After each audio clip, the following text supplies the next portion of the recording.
우리는 믿음을 통하여 축복을 받습니다. 우리는 믿음을 통하여 아브라함의 자손이 됩니다. 우리는 믿음을 통하여 하나님의 은혜를 받습니다. 믿음은 구원을 주고 생명을 주고 영생을 주고 기적을 주십니다. 우리는 믿음을 지키는 것이 영적인 싸움이며 믿음을 지키기 위해 항상 깨어 있어야 될 줄로 믿습니다. 요한일서 5장 4절 말씀은 무릇 하나님께로부터 난 자마다 세상을 이기느니라. 세상을 이기는 승리는 이것이니 우리의 믿음이니라. 믿음 있는 사람이 이 땅 가운데 하나님의 자녀가 되는 것입니다. 믿음이 있는 사람이 이 땅 가운데 승리하게 되는 줄로 믿습니다. 그렇기 때문에 믿음은 바로 성경 가운데 예수님께서 이 땅 가운데 오셔서 십자가에 달려 돌아가신 후 모든 하나님의 백성 가운데 가장 귀한 것이며 하나님의 능력의 통로가 되며 구원의 통로가 되며 무엇보다 하나님께서 믿음을 통하여 지금도 우리의 삶 가운데 이 땅 가운데 하나님의 능력을 베풀어 주시는 줄로 믿습니다. 오늘 로마서는 믿음이 얼마나 귀한지 말씀하고 있습니다. 믿음이 있어야지만이 바로 아브라함의 자손, 이 땅 가운데 하나님의 상속자, 이 땅 가운데 하나님의 축복을 누릴 수 있다고 우리에게 말씀하시는 것입니다. 그렇기 때문에 믿음은 우리가 지켜야 되고 이 믿음에 대해서 우리가 알 때 이 땅 가운데 영적으로 승리하고 하나님의 백성으로서 하나님의 자녀로서 그 능력을 이 땅 가운데 누리게 될 줄로 믿습니다. 우리가 믿음을 가질 때 가장 어려운 점이 있습니다. 지난주에 어떤 한 학생이 찾아와서 물어봅니다. 목사님, 여름에는 참 믿음이 좋았던 것 같습니다. 제가 물어봤습니다. 왜 좋았던 것 같으냐?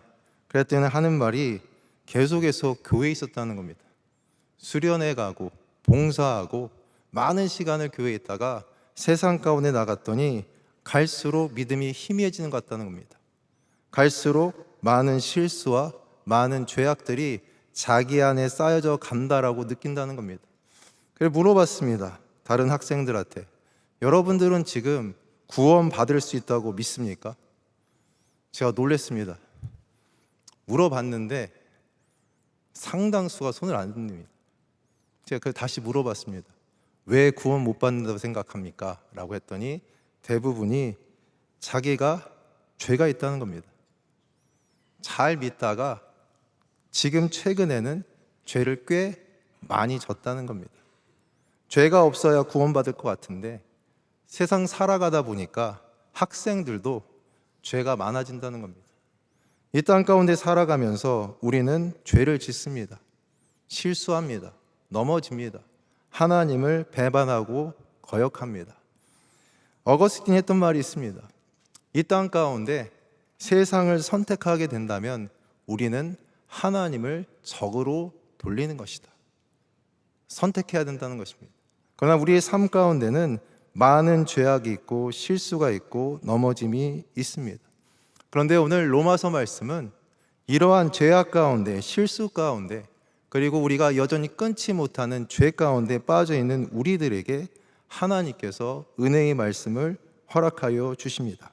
로마서 4장 7절로 8절 말씀은 불법이 사함을 받고 죄가 가려짐을 받은 사람들은 복이 있고 주께서 그 죄를 인정하지 아니하실 사람은 복이 있다라고 기록하고 있습니다. 죄가 없어서가 아니라 하나님께서 불법을 이렇게 가려주시고 죄가 없다라고 우리를 인정해 주시기 때문에 우리가 이 땅 가운데 하나님의 복을 누릴 수 있게 된 줄로 믿습니다. 바울이 이 말씀을 어디서 인용했느냐? 시편 51편 말씀에서 인용했습니다. 시편 51편 말씀은 다윗이 밧세바를 취하고 그의 남편을 아주 나쁜 방법으로 죽여버린 다음에 나단이 찾아갔습니다. 나단이 찾아갔고 그에게 그의 잘못을 낱낱이 하나하나 깨달을 수 있도록 이야기해 줍니다. 다윗의 입장에서는 쓰라렸습니다. 그때 당시 다윗은 이미 하나님의 은혜를 많이 받아서 많은 고난이 지났고 하나님의 축복 가운데 이스라엘 왕으로 등극하였고 더 이상 두려움도 없고 부족함도 없었습니다. 근데 그가 죄 가운데 빠진 것입니다. 나단이 그렇게 그의 잘못을 지적했을 때 시편 51편에서 그는 죄 가운데 빠진 자기 자신을 주님 앞으로 나아가게 합니다. 아담은 죄를 졌을 때 죄 가운데 주님께 돌아서고 숨어버렸습니다.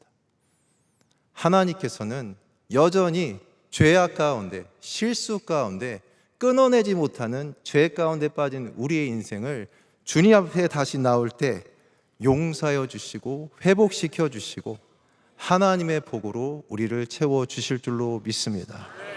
이 아침 마음 가운데 두려움이 있으십니까? 마음 가운데 여전히 걸리는 것이 있으십니까? 주님 앞에 나아가십시오. 고백하십시오. 다윗의 은혜는 그가 죄를 짓지 않아서 하나님의 은혜와 복을 받은 것이 아니라 죄를 지었음에도 불구하고 주님 앞에 나아가 그의 잘못을 인정하고 주님 앞에 토로하는 가운데 하나님께서 그의 불법을 사하여 주시고 그의 부족함과 연약함을 덮어주시는 은혜를 받았다는 것입니다. 이 아침 주님께서 다윗에게 허락하신 은혜, 이 확실한 은혜를 모두 받으시는 주의 거룩한 백성 되기를 간절히 소망합니다. 믿는 사람들은 믿음 가운데 실수가 있습니다. 온전하고 완전하게 잘못 없이 믿는 것이 아니라 믿음은 계속해서 넘어지며 실수하며 끝까지 걸어가는 것입니다. 지난번 추석 때 집에 갔다 왔습니다. 저희 고향도 저쪽 충청도에 있었기 때문에 차를 끌고 갔다가 올라오고 있었습니다. 차가 꽉 막혔습니다. 올라가는데 아이들이 다 떠듭니다. 언제 가냐고. 제가 그랬습니다. 내비게이션 보니까 2시간 반이 남았다. 그랬더니 난리가 났습니다. 언제 가냐고. 그래서 제가 한마디 했습니다. 그래, 너 차 타고 있으면 언젠간 도착한다. 기다려라. 막힐 때도 있고 어려울 때도 있습니다. 그러나 차를 돌리면 갈 수가 없습니다. 막힌다고 해서, 힘들다고 해서 포기해버린다면 우리는 그 누구도 믿음으로 끝까지 걸어갈 수 없습니다. 그런데 믿음은 무엇이 믿음이냐? 그렇게 실수가 있고 그 실수로 말미암아 많은 사람들이 손가락질하고 비난할지라도 하나님께서 주신 사명이라면, 하나님께서 주신 약속이라면, 하나님의 뜻이라면 끝까지 걸어가는 것이 바로 하나님의 사람, 믿음의 사람의 발걸음인 줄로 믿습니다. 믿음을 가지고 행하시다가 혹시 실수하지 않으셨습니까? 나로 말미암아 누군가가 상처받았다고, 누군가 어려움을 겪고 있다고 보이지 않는 곳에서 나의 이야기를 하고 가끔은 내 앞에서 나의 잘못을 지적하는 사람이 있지 않습니까? 어떻게 해야 되겠습니까? 믿는 사람은, 믿음의 사람은 하나님을 믿고 신뢰하는 가운데 그러한 아픔, 그러한 어려움, 그리고 그 가운데 있는 그 상처를 이겨내고 끝까지 걸어나가며 하나님의 뜻을 이루는 것이 바로 하나님의 사람, 믿음의 사람들인 줄로 믿습니다. 예수님께서 제자들에게 이렇게 말씀하신 적이 있습니다. 시몬 베드로가 예수님께서 십자가에 달려 돌아가시기 전에 많은 말씀을 하시고 너희들 서로 사랑해라. 너희들 서로 사랑해라. 그리고 끝까지 나의 계명, 이 세 계명을 잘 지켜라 라고 가르치셨습니다. 그랬더니 시몬 베드로가 뭐라고 하느냐? 주여, 어디로 가시나이까? 그때 예수님께서 대답하십니다. 내가 가는 곳에 내가 지금은 따라올 수 없으나 후에는 따라오리라. 우리가 지금은 따라가는 것이 부족할 수 있습니다. 그러나 주님께서는 분명히 우리가 믿음을 가지고 주님을 신뢰하는 가운데 후에는 하나님이 그 거룩하신 길을 끝까지 따라갈 수 있는 은혜를 허락하여 주실 줄로 믿습니다.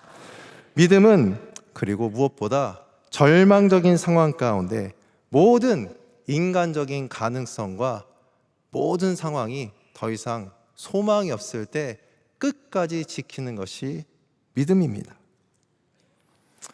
토마스 아켄피스는 그리스도를 본받아에서 이런 말을 한 적이 있습니다. 은혜가 임하였을 때 기뻐하고 헌신한다면 그것이 무엇이 그리 대단한 일이겠습니까? 그것은 모든 사람이 바라고 원하는 것입니다. 하나님의 은혜를 입은 사람은 너무나 쉽게 기쁜 마음으로 내달릴 수 있기 때문입니다. 전능자에게 옆에서 최고 인도자의 인내를 안내를 받아 길을 가는 것, 사람이 무거운 짐을 졌다는 느낌을 갖지 않는 것이 어떻게 이상한 일이겠습니까?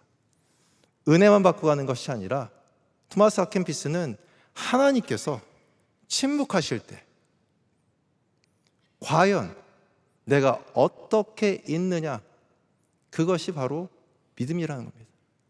은혜를 많이 받았을 때가 아니라 오히려 하나님이 침묵하고 계실 때 우리는 어떻게 하고 있느냐, 그 하나님의 침묵의 시기, 그때를 우리는 어떻게 견뎌야 하겠는가. 최근에 신문을 한번 봤습니다. 신문을 보다 보니까 암울합니다. 미 대선에 대해서 어떤 분이 이렇게 칼럼을 썼습니다. 가장 중요한 것은 미국의 대통령이 누가 되든 중국과의 관계는 갈수록 안 좋아질 것이다. 한국의 상황은 암담하다는 겁니다. 한국에 대한 여러 가지 평가들도 암담합니다. 모든 상황들이 암담합니다. 근데 하나님께서 이번 말씀을 준비하는데 사도 바울이 어땠을까라는 마음을 주셨습니다. 사도 바울이 오늘 믿음의 의, 믿음에 대해서 선포하고 믿음이 무엇인지 고백하는 가운데 사도 바울의 상황은 어땠을까? 사도 바울은 로마서 썼을 때 고린도에 있었습니다. 그런데 사도 바울은 모든 사람들이 끝까지 그를 비난하고 협박하고 죽이려 했습니다. 그가 교회를 교회를 세웠지만 교회들은 여전히 미비합니다. 그런데 사도 바울은 아브라함을 보면서 믿음을 가졌습니다. 온 열방 가운데 예수 그리스도의 복음으로 말미암아 교회들이 성장하고 예수 그리스도의 복음이 온 세계 가운데 충만한 것을 그는 바라보고 있었습니다. 이 나라 가운데 암울하다고 합니다. 그런데 이 나라 가운데 하나님께서는 선교사님들을 보내주셨습니다. 그들은 어떠한 마음을 가지고 이 땅 가운데 왔겠습니까? 언더우드 선교사의 기도문이 있습니다. 언더우드의 비전이라고도 합니다. 언더우드가 이 땅 가운데 왔을 때 그는 뭐라고 고백하느냐? 주여, 지금은 아무것도 보이지 않습니다. 메마르고 가난한 땅, 그저 고통과 절망만이 가득한 땅에 저는 그저 이 땅이 꽃피울 날을 바라보며 나아갑니다. 저는 믿습니다. 이 땅 위에 주의 나라가 임할 것을, 저 광야 같은 땅 위에 언젠가 봄이 올 것을, 태양처럼 빛나는 주님의 나라가 이 땅 위에 세워질 것을 믿습니다. 아무것도 보이지 않던 그때를 기억하며 그저 감사함으로 주님 앞에 무릎 꿇습니다. 이 나라, 이 땅, 믿음의 사람들을 통해서 시작된 겁니다. 믿음의 사람들을 통해서 하나님의 축복이 임하기 시작했습니다. 이 시대 가운데 아무것도 보이지 않는다고 합니다. 전 세계 가운데 아무것도 보이지 않는다고 합니다. 그렇다면 대체 누가 이 땅에 소망을 품고 이 나라가 주님의 나라, 하나님의 나라, 하나님의 축복이 가득하고 하나님께서 통치하시는 나라가 되는 것을 누가 믿고 의지해야 되겠습니까? 바로 믿음의 사람들, 우리들을 통해서 하나님께서 이 땅 가운데 은혜와 축복을 허락하여 주실 줄로 믿습니다. 그렇습니다. 하나님께서는 우리의 부족함과 연약함이 아니라, 우리의 죄악됨이 아니라 주님의 은혜로 우리를 구원시켜 주시고 부족하지만 언젠가 우리를 성장시켜 주실 것이며, 그리고 이 땅 가운데 믿음 있는 사람들을 통해서 하나님의 그 놀라우신 일들을 이루어 주실 줄로 믿습니다. 이 나라와 이 땅을 위해서 우리 함께 기도해 주시고, 우리 가정 가운데 어려움이 있습니까? 아무것도 보이지 않지만 우리의 믿음을 통해서 이루실 하나님의 그 놀라우신 일들을 기대하며 오늘도 승리하시는 우리 사랑하는 모든 명성교회 성도님 되기를 간절히 소망합니다.